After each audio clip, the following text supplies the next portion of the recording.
How many beats have you made right here? Who knows, man? Just keep creating, just just in and out. Yeah. But yeah, man. What are you saying though? Yeah, I'm good, brother. I'm good. Yeah, so this thing you were talking about in the last episode. Yeah, You gave us a little brief download, but yeah. The Marantz tape deck that I bought from Retro Style Media. They actually also got like this thing called Band CD. That's why I used to always get my tapes. I used to get my tapes pressed by them, but now I'm just doing it myself. So, as you guys can see, this is something that I did for Kartik. He produced that record up there actually. Oh wow. Sonny Jim and Pavin.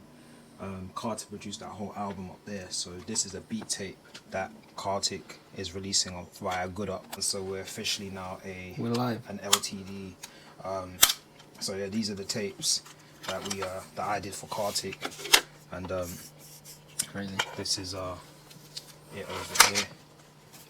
Need to cut this, but this is back of like a this is from like a scarf. I like my scarves, so like I just put it in the back of the thing just to kind of make it fancy, and it's shiny as well. So like how I did it is quite cool. It's just like I got these like cards, right, and I get like OHP film, stick it in the top, and then that's how you get the shiny on there. Pretty cool ideas, like Pokemon type stuff. You know?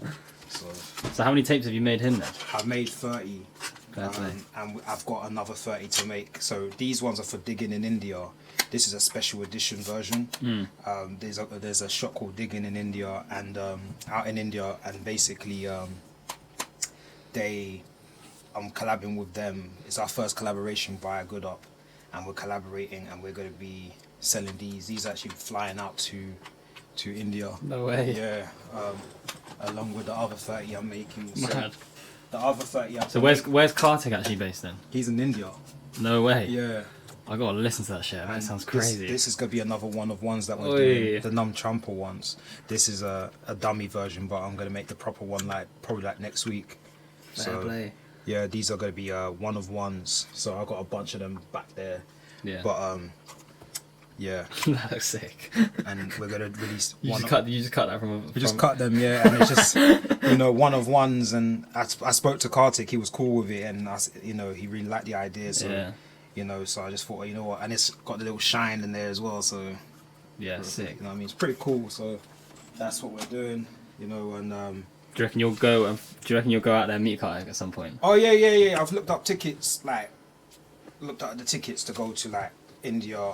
Yeah. And fairly cheap, like less than 200. Really, man. Yeah. So just to fly out there, obviously. Yeah. So we're gonna do that at some point, 100%. That's nuts. Yeah, how many people have got this in their bedroom? Surely not that many. Not that many, you know what I mean? And you know what? This here is just all of this. I haven't even told you guys what I'm trying to do. So right now, my partner and my stepdaughter live here temporarily with me, but the thing is this room is going to be turned into a whole studio. Is it? Yeah. So you see that room where my stepdaughter is right now? Yeah. That's where all these are going to go.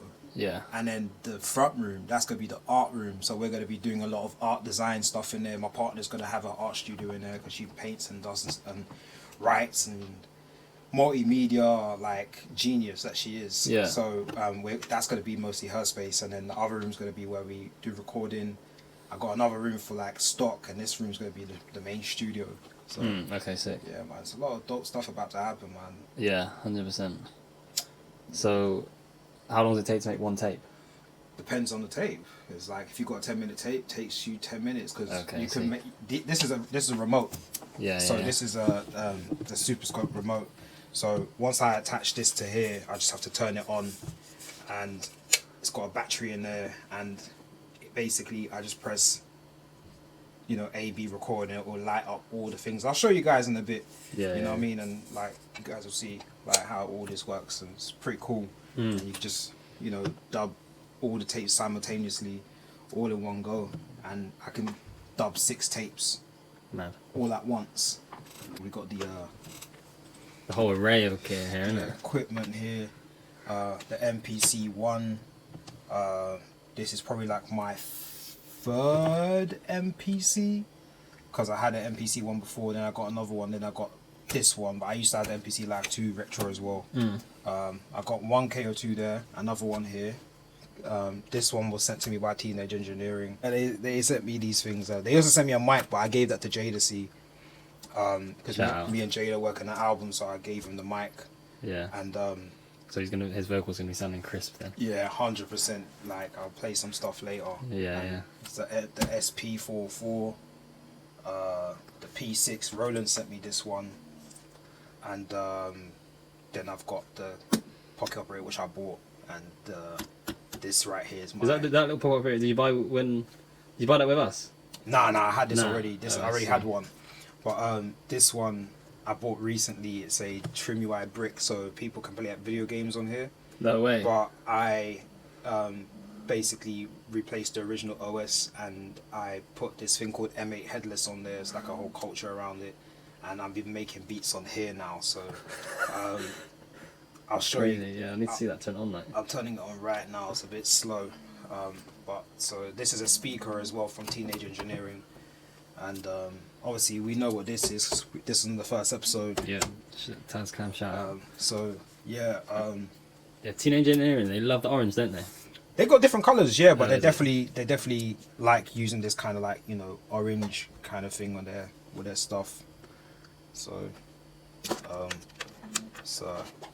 it's the mixer. I'll just. That's funny. It's got a Nintendo on there. Yeah, it's got everything on here. It's pretty cool. Like, you play PlayStation games and all sorts. But I just use it just like mainly just to make beats. I don't have no games on here. I just use it just to make my beats. And yeah, so that's it right here. And You know, I've been putting Mighty Healthy on at work. oh, is it? Yeah. Sick. What's the response saying?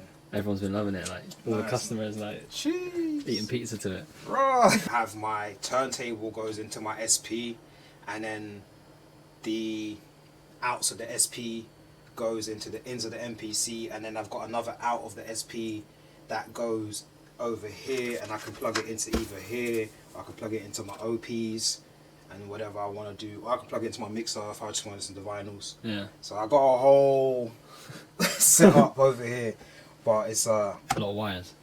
I know what I'm doing. It's fun, you know, and so.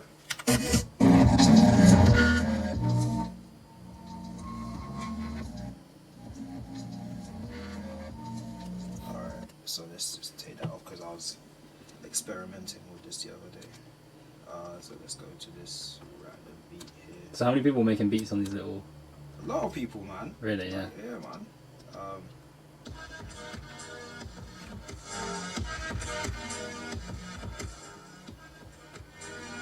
Get the levels right.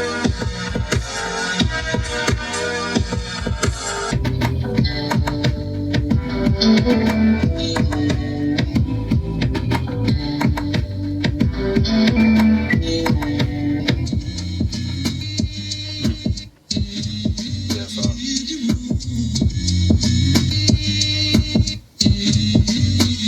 And like making beats on here is not like tap. It's like it's such a interesting way of making music. It's like you have to write it all in. So like literally, Oh my god. it's a whole thing where you have to write down your thing, and like I've learned some stuff of how to kind of like allow it to have a bit more swing. Yeah. Like, you know, but like for example with the starts of my kicks and stuff, right, I just I double it. So like for example, like a kick would start from here. You see how it doesn't start right over here? Yeah. It will start where this white line is over here. So there's a bit of a gap, so it can kind of throw you off, and you know, more of a human feel, you know. But with that, you kind of just do it over here, and then you got other bits like snare. These are the snares, you know, and then So what's the advantage of making beats on this compared to? it's just easier, like easy to put in your pocket and just go in it. These are the hi-hats, and these are the chops. Like I can chop my records on there same way. So these are all the, if you can see all the lines. Yeah. Like, all of this is just all the chops of the record. Oh, I see. Right? I see. And then basically, like, I'll show you real quick. So.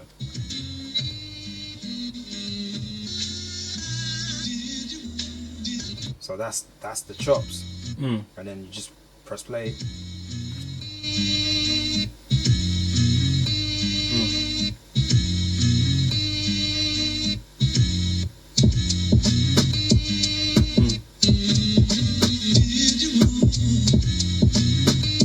Yeah, man. It's interesting way. Yeah. But yeah, man, it's just make beats on these little things. It's quite cool. But yeah. This is like that's a good thing to make beats on. But like I like making beats primarily on this guy over here, the KO2. This is my favorite go-to. So how long ago did they send you that? I already bought one. I bought one before.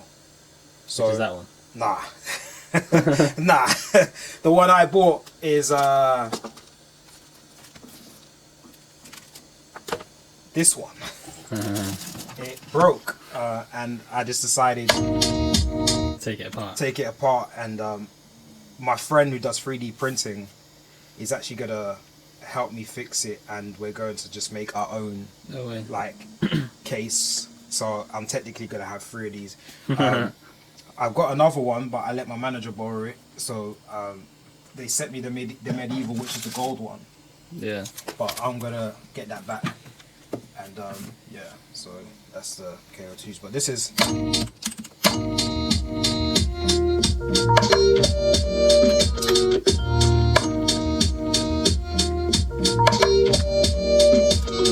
Get into the beats. Yeah. What are these two little things as well? Which one? These? Yeah. So this is the TX6. It's a mixer, and that's the smallest mix I've ever seen. yeah, it's a Teenage Engineering one, and this is a TP7. It's like a recorder, but what you can record, you can use these together, and it becomes a multi-track mixer, and you can basically record, like say for example, I see how I have these two splitters, right?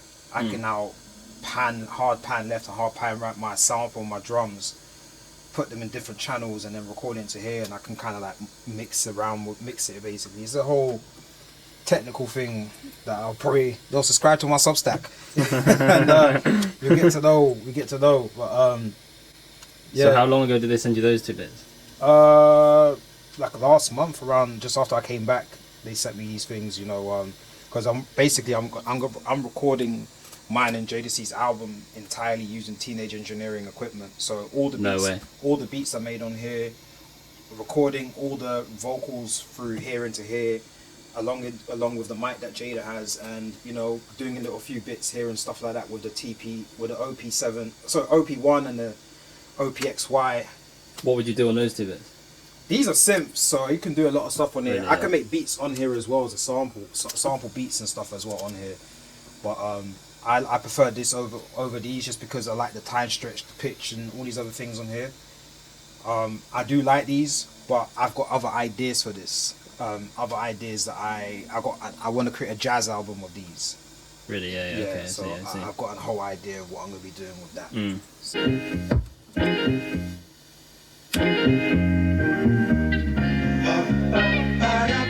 I gotta show you guys this beat. What sample that is? I went to this thing for my brethren Ivan. He works for Global Street Art, and I made this beat live in front of all these people, and I ended up becoming the Stormzy remix. Oh, I see. Yeah.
man, that's crazy. That beat's crazy. That's check out my Stormzy remix on my Instagram. It's there because I'm being flagged on YouTube, so I can't do it anywhere else.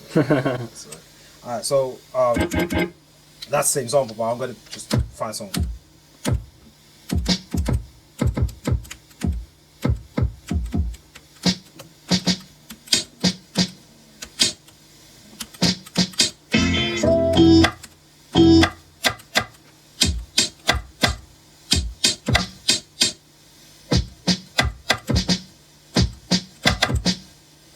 Try to figure out something.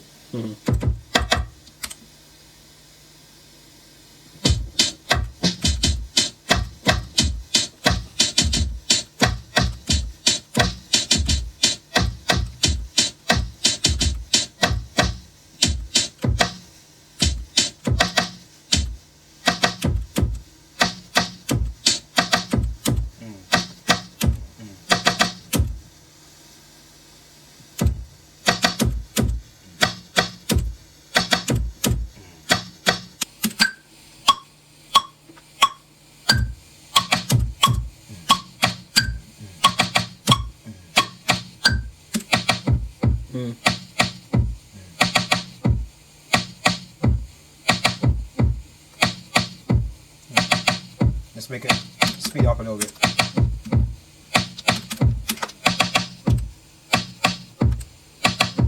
That's good, that's fine.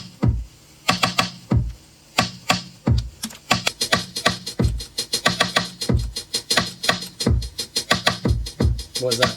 It's hi-hats. Yeah.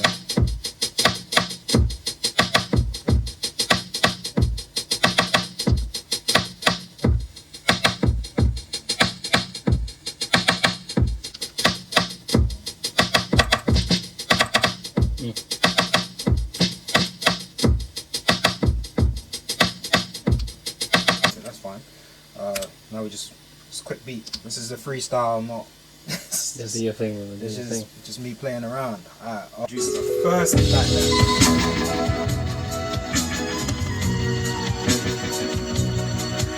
So what I like to do is I like to grab a sample from YouTube or wherever.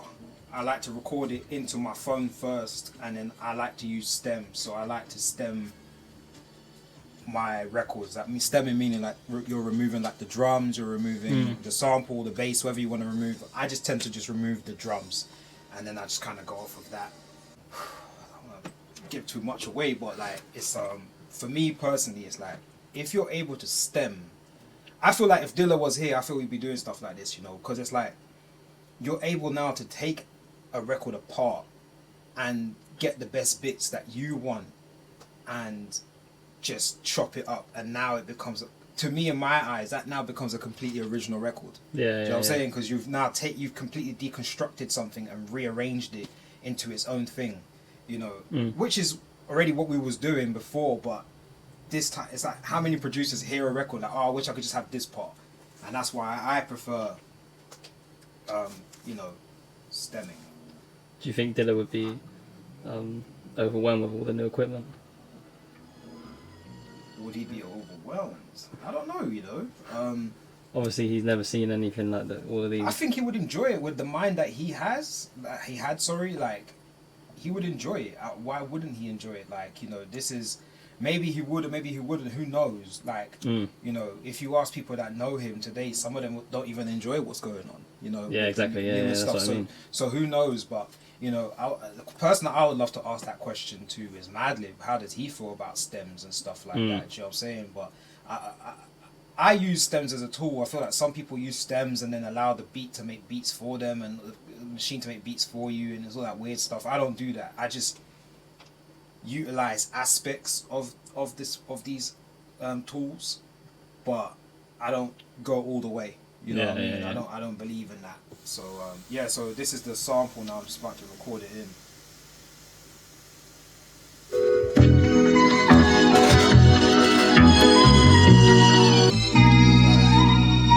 That's a bad boy little chop, the sample right there, right? Yeah. So that's what I'm trying to say. When you stemming here, like it's just a whole flex. Like for me personally, I just like the idea of doing that. And now I can come in here and I could just chop it up, you know what I mean? Yeah. So my chopping process, I don't like to show people that. So I'll just yeah. I'm back. So yeah. That's Why don't you like show people that? Because I have interesting ways of chopping, and then I wouldn't want them to figure out my sequence. You know what I mean? We got to gatekeep a little bit.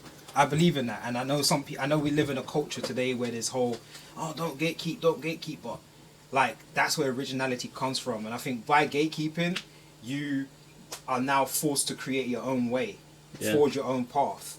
You know, so I feel like when I came up at a time where no one showed me how to do anything. I had to figure out myself. Yeah.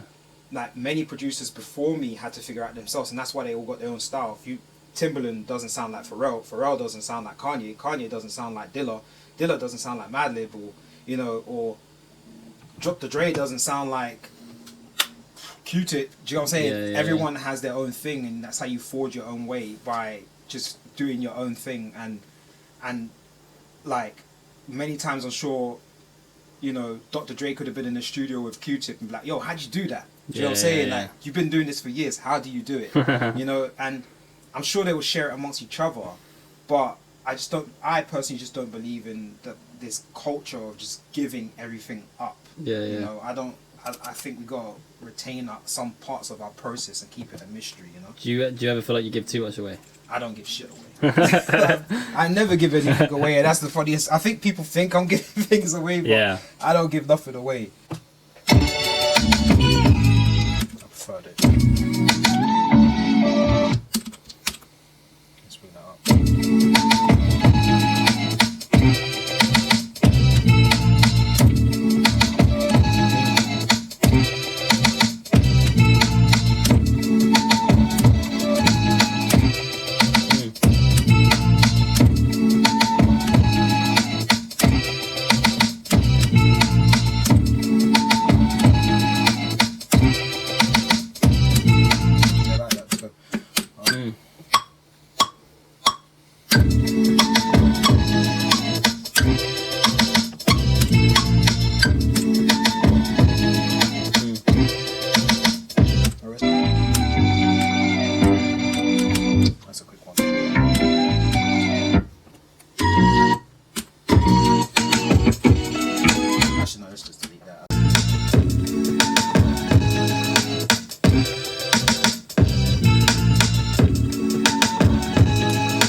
That's a little freestyle beat.